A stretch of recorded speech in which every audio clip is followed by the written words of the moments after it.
Perlakuan ke-10.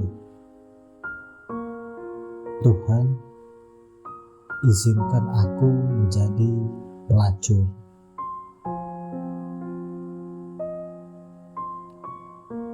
Dengan langkah yang mantap dan pasti, aku tinggalkan daratan rendah Yogyakarta. Menumpangi bus tua, aku melarikan diri menuju ceruk ketinggian. Ya, di sini aku sewa sebuah villa mungil. Aku sendiri di sini dengan 2 potong pakaian yang terlipat berantakan dalam tas.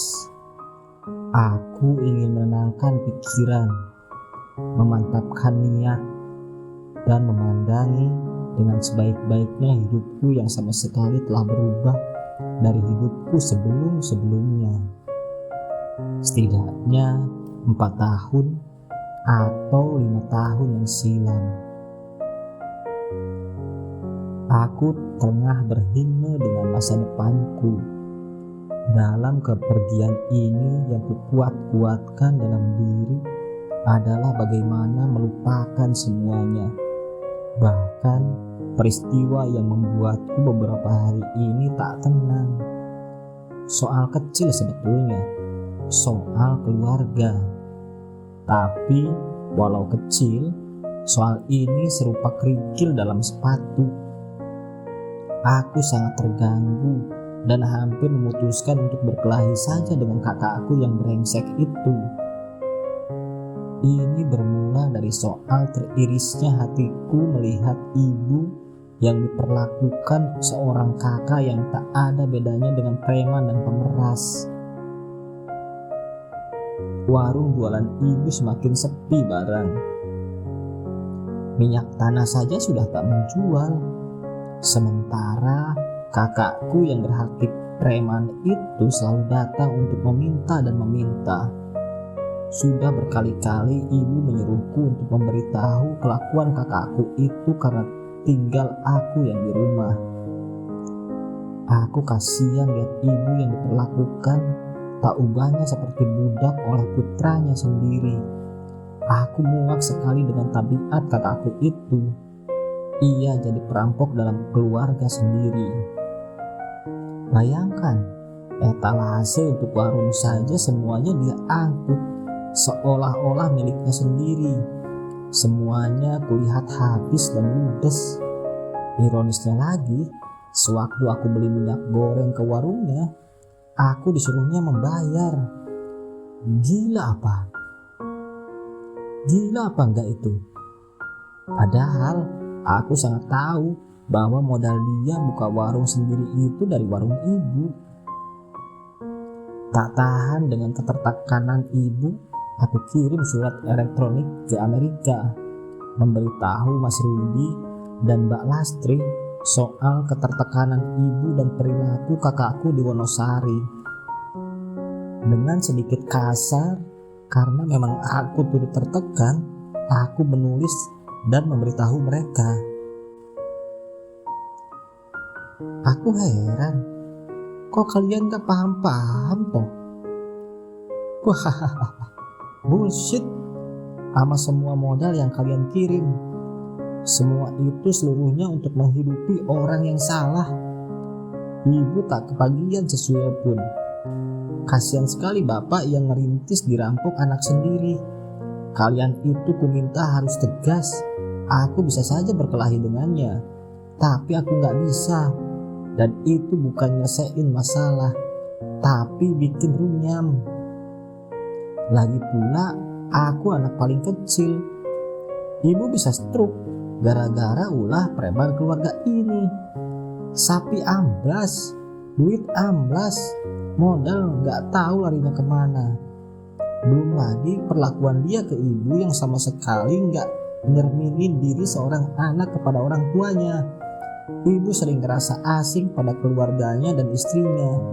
Ibu mengeluh tiap hari dan aku pusing.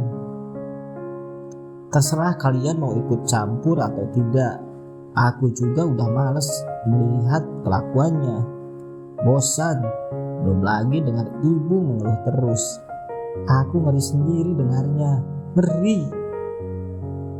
Rasa-rasanya aku ingin bawa ibu lari, biar semua yang ada di rumah si rakus tak tahu diri itu yang ambil persetan. Belum lagi kayu-kayu di kebun ibu ditebangnya. Semua kayak hak dia sendiri dan gak ada lagi orang lain. Orang-orang kampung pada kasihan sama ibu, kok dia buka warung sendiri. Sering kalau mereka beli ke warung ibu, kalau aku sedang jaga, terus ku bilang gak ada dan ku suruh mereka beli di warungnya. Tapi anehnya orang kampung ogah, mereka rela pulang tak mendapatkan apa yang dibelinya. Gak tahu kenapa, mungkin kasihan dengan ibu. Kalau kalian kasihan sama ibu, tegaslah. Jangan dikasih bati terus. Jangan dikasih hati terus. Dia itu bermulut manis tapi kelakuannya bikin sakit hati terus. Perampok, korup, matre. Kuakui, aku memang nakal, tapi aku gak merugikan orang lain kayak dia. Kalian tahu sudah 5 tahun ini aku jarang sekali minta duit kalau nggak benar-benar butuh. Aku nakal, tapi tidak mata duitan, tidak korup, tidak kriminal. Itu prinsipku. Maaf, itu semua curahan hatiku. Gue yakin kalian bisa bijak menyikapinya. Jangan marah, karena mungkin terlalu kasar, karena itulah caraku mengungkapkan kekesalanku. Tolong, ambillah keputusan, dan kuharap kalian jangan terlalu percaya sama dia. Aku udah sangat paham dia. Dia itu ingin menguasai segalanya dalam keluarga. Tapi sekali lagi, kalian harus bijak menanggapi emailku ini. Aku tak punya niat apa-apa atas warung. Aku cuma ingat bapak. Aku ingin menghargai perjuangannya dengan tetap berlangsungnya warung, tapi tidak ke dia yang justru merampok semua yang dirintis bapak. Aku kangen bapak, ku yakin dia bahagia. Aku sering ngerasa dia terus bersamaku, dia terus tersenyum kepadaku. Beliau sayang sekali sama aku dan pasti belain aku siapapun yang marahin aku. Aku ingat semua itu. Dia akan abadi di jiwaku. Our best father. Please, selesaikanlah masalah keluarga kita ini secepatnya. Adapun konflikku sama Tuhan, hanya aku dan Tuhan saja yang bisa menyelesaikan. Tak satupun manusia di dunia ini yang sanggup untuk menyelesaikannya, kecuali Tuhan turun sendiri menghadapi aku. Ibu selalu tak kuat melihat perilakuku yang melawan aturan, bisa perokok, gak sholat, begadang malam, dan sebagainya. Dan aku juga kadang tak sanggup menghadapi diriku sendiri. Kenapa harus begini? Permintaanku kepada kalian, uruslah visa dan paspor untuk ibu. Bawalah ia ke Amerika segera. Uang yang kalian janjikan $2.000 untuk ongkos kuliahku itu kasih ke ibu saja.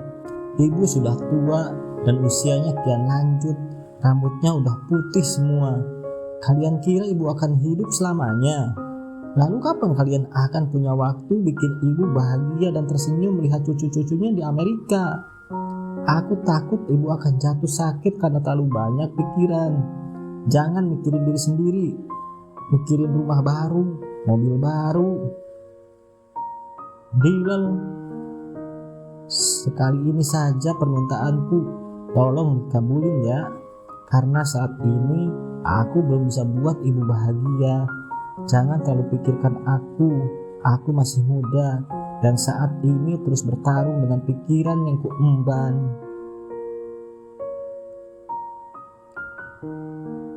Aku memang tak mau lagi kesurupan. Sudah kuikrarkan itu dan kuakui aku memang rentan untuk frustasi dan gila, bahkan dipicu oleh masalah sedikit saja.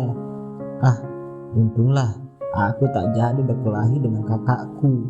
Untunglah kutinggalkan segera Wonosari. Untunglah cepat-cepat kutinggalkan ibu, kakakku, dan seluruh masalah yang bergesekan dalam keluarga. Aku ke Yogyakarta.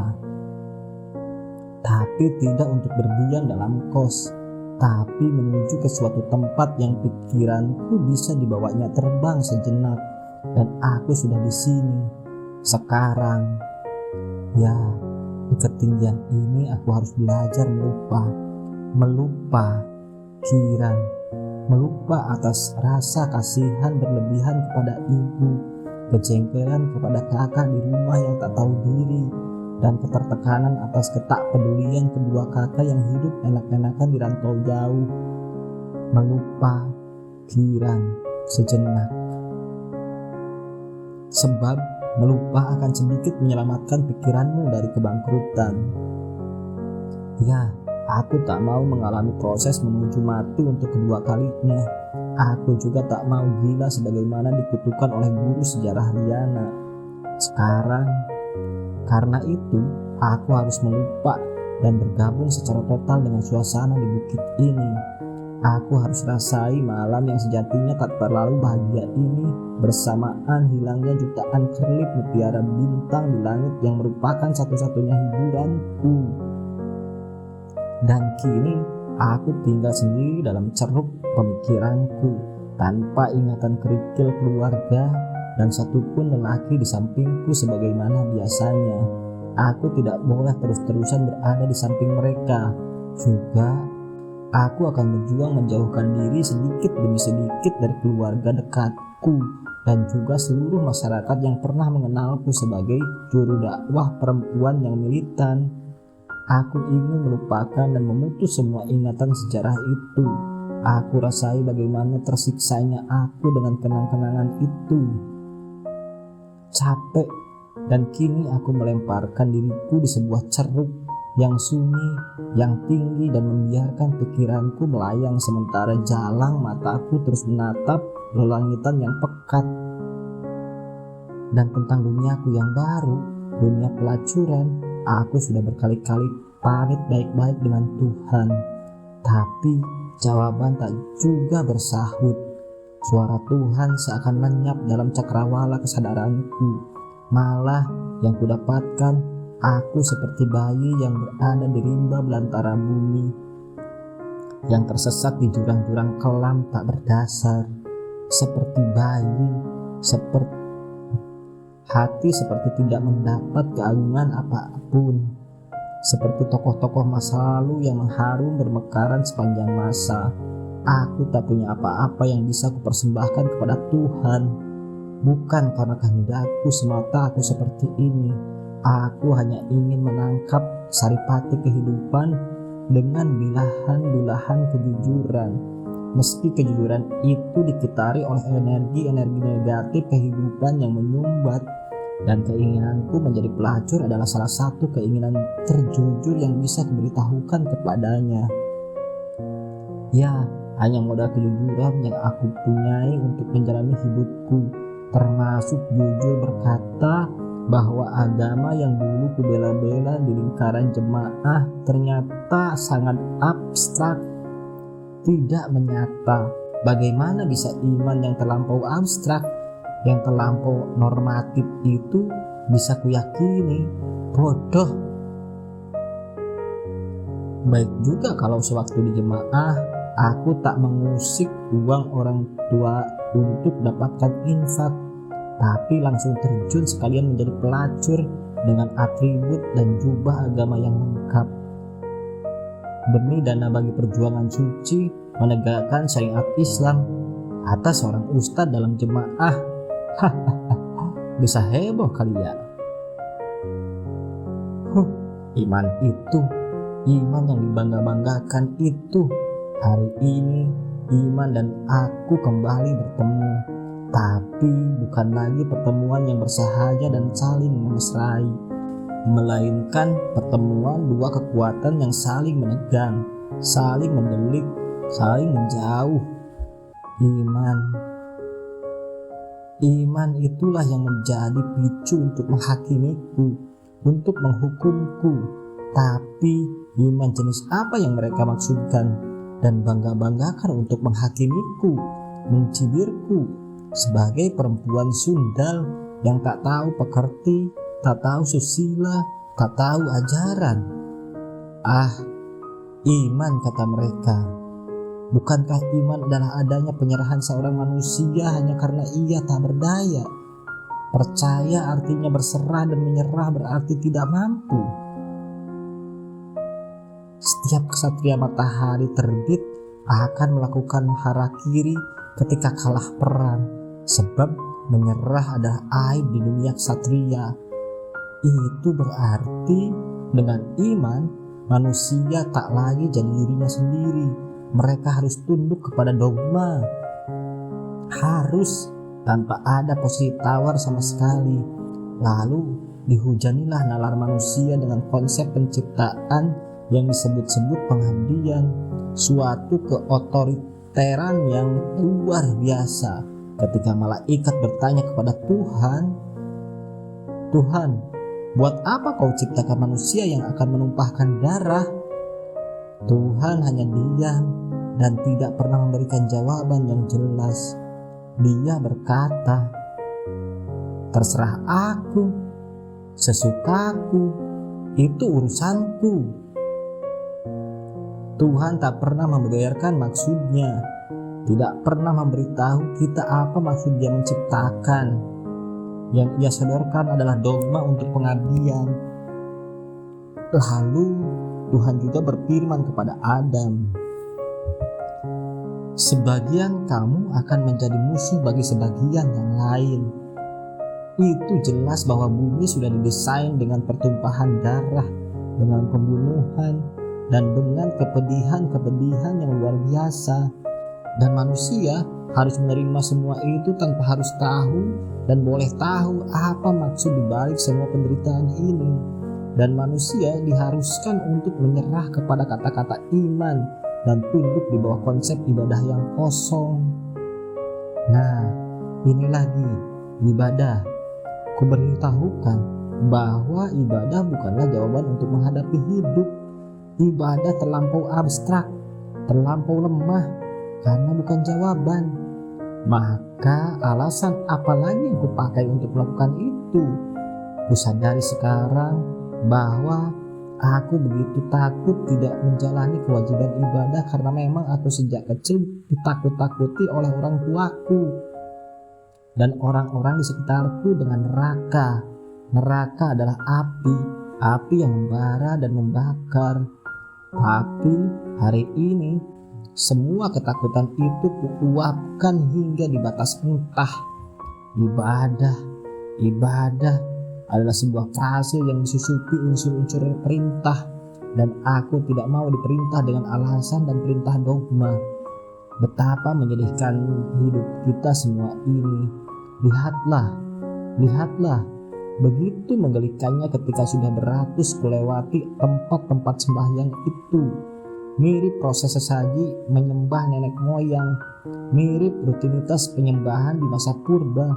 Penyembahan seperti itu muncul bukan dari kesadaran yang sempurna, bukan lahir dari kehendak manusia itu sendiri dalam menyembah, tapi penyembahan itu muncul karena manusia takut kepada hukuman Tuhan. Karena Dia adalah Tuhan yang suka mengancam, suka menggertak, suka menghukum. Manusia akhirnya sangat ketakutan pada perjalanannya yang sama sekali tidak jelas, pada sosok Tuhan yang sangat mengerikan, pada sosok yang suka menghukum. Atas alasan inilah sesaji pada roh yang disebut Tuhan itu dilakukan. Manusia tidak berdaya. Akhirnya manusia melakukan penyerahan tanpa syarat yang di sana mengganggu konsep yang benar-benar kosong, suatu konsep yang tak berhakikat.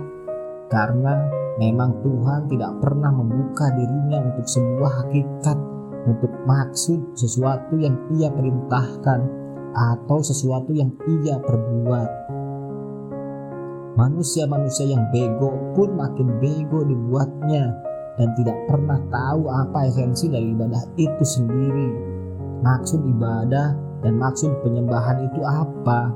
Betapa sang manusia tidak tahu dan tak boleh tahu. Padahal manusia bukan boneka. Kalian kira Tuhan gila pujian dengan disujud-sujudi setiap hari? Aku hanya ingin tahu, hanya ingin mengerti barang sedikit apa maksud Dia menciptakan aku. Silakan, salahkah aku bertanya demikian? Kenanganku kini mengembara ke liang dasar dunia akademia dan intelektual yang sangat diagung-agungkan itu. Bertahun-tahun aku digoda oleh istilah itu, dan istilah itu pula yang sekalian menjerumuskanku dalam keterpesonaan. Di pelupuk mataku kulihat sosok-sosok terpelajar yang manja dan memuja-muja dirinya sendiri dengan menyandang sebutan yang dilampirkan perguruan tinggi dan ilmu yang didapati dari ratusan halaman buku. Padahal sepanjang yang ku ketahui, sebagian besar mereka hampir-hampir tidak pernah bergulat dalam pencarian. Lalu alasan apa yang kupakai untuk menganggap mereka intelektual kalau seperti itu nyatanya? Lihatlah Darul, Wendy, penyair Kusiwo, Midas, Pak Tomo, dan lain-lainnya. Mereka adalah orang-orang hebat di pergerakan dan lingkungannya. Mereka adalah kelas atas dalam piramida masyarakat, kelas terdidik. Tapi setelah pakaian mereka kusingkap, tersingkap juga kelemahan diri, harga diri dan moralitas mereka yang rapuh itu bisa kutawar dengan secuil dagingku. Betapa status sosial ciptaan masyarakat itu menipu, melecehkan, dan sama sekali tidak jujur. Lalu apa beda aku yang dicap si Jalang, si Dina ini dengan mereka itu semua? Maka ini yang jadi alasan buatku untuk tak percaya begitu saja piramida sosial bikinan masyarakat itu. Bagaimana aku percaya pada mereka, sedangkan mereka sendiri tak pernah meyakini konsep-konsep mereka, karena memang mereka tidak yakin dengan apa yang dipikirkannya. Mereka tidak lain hanyalah kaset rekaman. Malam sunyi, Rembang sudah tertinggal jauh. Tak terjumlah bilangan cikungunya mengepungku dan satu dua langsung menghinggapi pori kulit tanganku dan mengisap dalam-dalam minyak hidup tubuhku. Dengan seksama kuperhatikan aksinya membobol setiap mili pori-poriku. Cikungunya, kau tak sadar bahwa kau adalah salah satu sumber penyakit, tapi keberadaanmu justru sangat diharapkan oleh sekelompok masyarakat untuk menyambung hidup mereka. Bahkan mereka buat korporasi bukan untuk memberimu makanan yang enak, tapi membuatkanmu racun. Kau musuh hampir semua orang. Kulihat mulut bornya sudah tenggelam tanpa sisa dalam pori-pori kulitku. Cikungunya, isaplah sesukamu, angkatlah saripati darahku. Aku rela, karena malam ini kau adalah kawanku, seperti halnya perkawananku dengan kalong dan hewan-hewan pekerja malam lainnya yang saat ini seperti kau sedang bekerja. Tahukah kau bahwa kau tak hanya kawan tafakur di malam yang sebegini sunyi, tapi juga kawan dalam prinsip penderitaan, yakni sama-sama dikutuk dan dicaci dan dimaki dan dimusuhi masyarakat, sama-sama dianggap sampah dan penyakit oleh masyarakat sehat dan beragama. Semua makhluk pekerja malam tercatat sebagai musuh manusia yang mengaku susila hidupnya. Tapi semua pekerja malam berusaha berontak atas segala tuduhan itu. Juga tentu saja kau cikungunya. Kau tak mau mati percuma hanya karena produksi ribuan kotak racun yang dibuat oleh pabrik-pabrik kapital itu. Kalian tahu bahwa aku pun ingin seperti cikungunya itu, tak sejengkal pun mundur dari garis gigir takdir yang telah kutarik. Dan aku sadar bahwa perjuangan untuk membebaskan diri dari jeratan cap jalang masyarakat susila bukan perkara gampang. Ini adalah kerja darah. Aku ingat cerita si calon arang. Karena tak gampangnya usaha pembebasan cap jalang itu, maka ia menantang bagiku. Tidak ada satupun raut sesal dari semua pilihan itu. Tidak ada.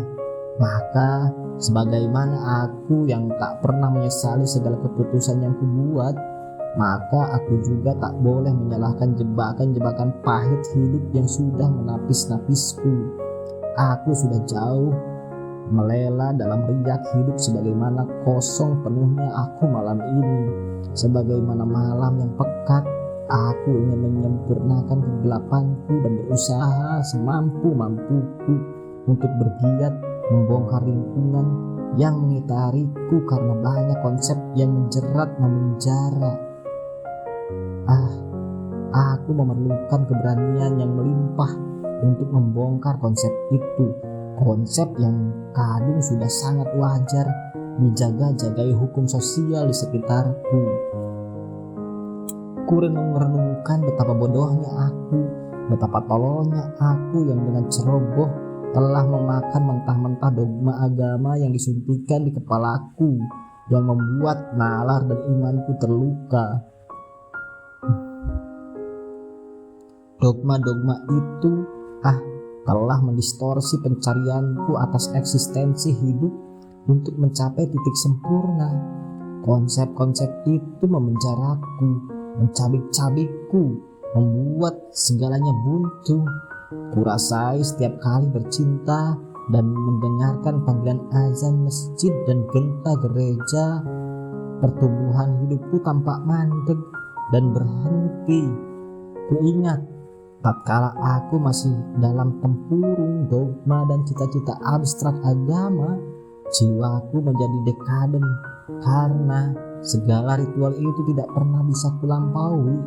Aku terus diikat dan kini aku bekerja sekuat-kuatnya untuk melupakan dan membebaskan diri dari semua ikatan itu.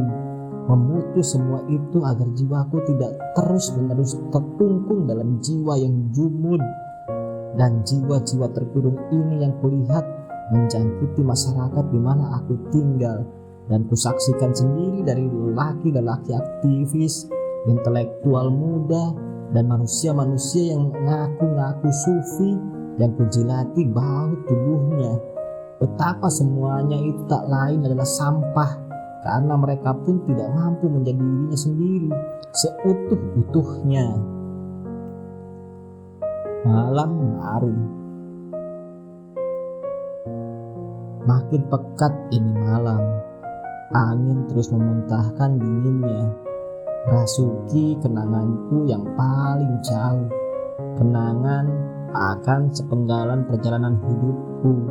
Betapa di ujung sana kusaksikan dengan mata tanpa busana dan nalar yang robek bentuk pelarian manusia susila itu. Ya, mereka tengah menyembah moralitas bersama sedemikian rupa sebagai salah satu bentuk pelarian dari makin gelapnya kehidupan bumi. Sebuah aktivitas tolol. Bila manusia sudah kehilangan pendiriannya, apa masih layak disebut manusia? Manusia akan tetap menjadi setengah manusia selama belum melampaui, dan untuk melampauinya segala konsep harus dituntaskan, termasuk soal cinta, soal Tuhan, dan juga seluruh misteri yang mengungkungi kehidupan ini. Hanya jiwa yang punya kuasa dan kehendak kuat yang mampu melampaui semua itu. Wih, itu dia. Aku yakini bahwa hidup adalah perjalanan yang membuatku sampai pada stasiun hidupku seperti saat ini. Karena hidup adalah perjalanan, maka aturan bukan suatu harga mati yang mesti dirawat-rawat dengan sepenuh iman yang melayang-layang. Lampauan suara konsep terjadi kalau ada benturan antara kotak masalah dengan konsep yang sedang berlaku dan hidup di tengah masyarakat. Ya, muasal kotak masalah adalah tragedi yang kemudian ajarkan padaku hakikat sebuah konsep. Saat pusat tragedi terlampaui, konsep pun jadi lauk pauk di meja makan. Terserah kita mau pilih yang mana, karena inti dari konsep yang kita dapatkan dari pusat tragedi telah terlampaui. Pelampauan seperti inilah yang melahirkan jiwa yang merdeka, yang lebih tinggi, yang memberi persepsi yang lebih sempurna atas kehidupan. Orang yang hindari pusat tragedi tak akan pernah lakukan pelampauan diri, tak akan pernah mengerti hakikat konsep apalagi melampauinya. Dan si pengecut itu akhirnya jadi orang yang terlempar jauh dari dirinya sendiri, yang selalu kalah bahkan oleh dirinya sendiri. Akhirnya hidupnya hanyalah butiran kehidupan yang dilahirkan kekalahan, yang di situ ia terkapar dan tercakar, yang menjelma sebagai kematian yang tak pernah ia hendaki. Ia telah kalah total dari hidupnya. Jadi menurutku, bicara soal aturan atau konsep hanya bicara soal tempe atau tahu saja. Maka apa gunanya aku mengikuti dengan semua ritual sesembahan kepada Tuhan yang kalau itu hanyalah konsep kosong? Menggelikan. Ku beritahu kalian semua, hai semuanya, masyarakat bumi adalah masyarakat yang sudah sangat jauh lari dari esensi mereka hidup. Mereka bisa bertahan hidup hanya dengan candu. Kulihat mereka sekarang dalam kondisi mabuk.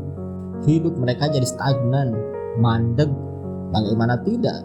Inti hidup itu sendiri yang memandu kehidupan mereka ialah keyakinan tentang Tuhan yang tak pernah jelas dan sesungguhnya rapuh. Lereng kabut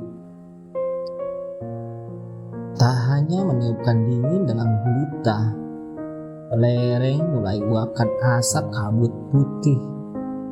Aku bermandikan kabut dan hanya dipendari oleh sinar lemah dari kamar vilaku yang agak jauh dari batu panjang dan datar tempatku duduk dan berbaring saat ini. Gelap tak juga beranjak-anjak, tapi aku masih yakin bahwa gelap tak selamanya gelap. Hidup itu berdimensi ruang yang luas dan beragam. Gelap, terang, panas, hujan, pahit, manis, jatuh, bangun, yang semua itu akan diterima jiwa yang sudah terbuka. Sebuah jiwa yang telah tercerahkan akan mampu menikmati segala sisi kehidupan.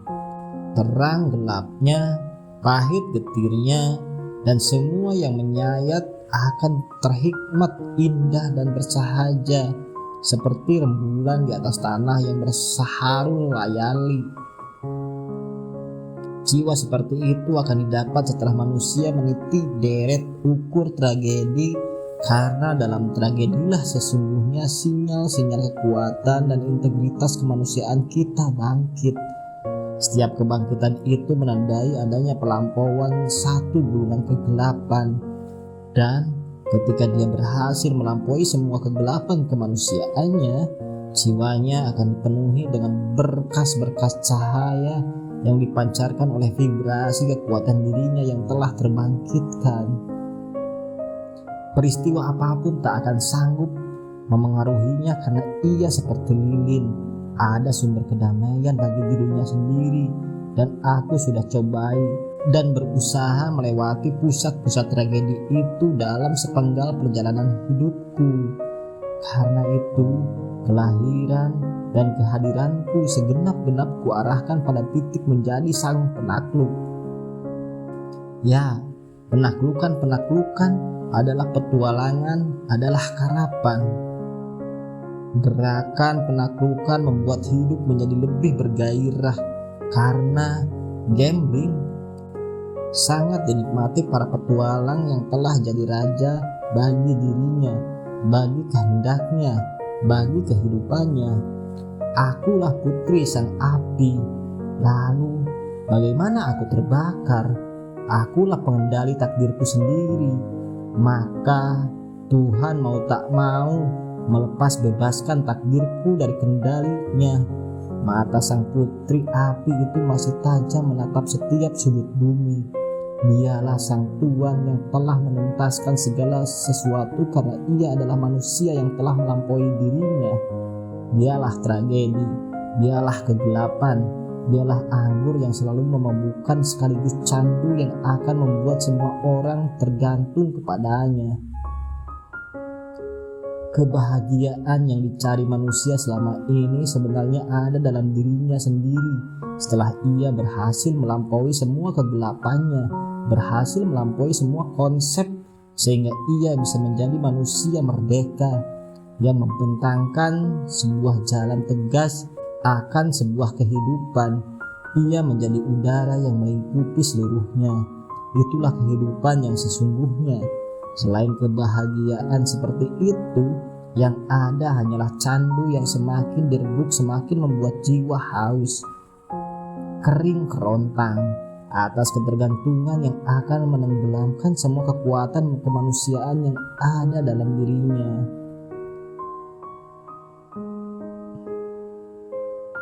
Cikungunya tak lagi mengerbutiku.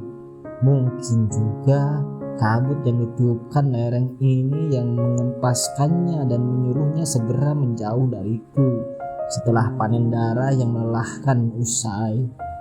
Seakan-akan kabut ini tengah membiarkanku sendirian melela dalam lamunan dan kenangan hingga di batas ujungnya yang entah.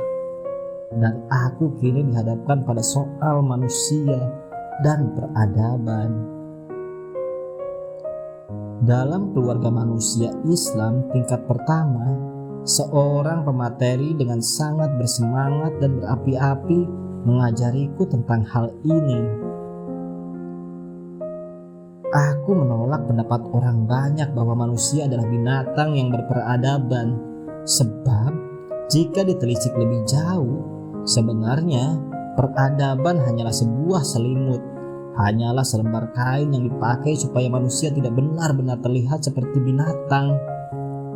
Meski esensinya manusia adalah binatang, namun dengan sangat jinak dan pemalu, ia membalut kebinatangannya dengan selembar kain peradaban, sehingga bisa disimpulkan bahwa manusia adalah satu-satunya makhluk munafik yang diciptakan Tuhan. Manusia adalah makhluk yang gila akan harga diri, sehingga ia akan kuat-kuat mencengkram baju peradabannya. Dengan baju ini ia dengan entengnya akan membuat stigma rendahan bagi segolongan orang yang dengan demikian harga dirinya akan lunas terbayar. Bukankah hitam putihnya kehidupan semanusia juga yang menciptakan? Dan untuk bertahan berjalan di titian yang tak terlampau gampang itu, manusia mencari berbagai argumen dasar agar hidup terus berjalan, baik agama, moral, maupun spiritualitas.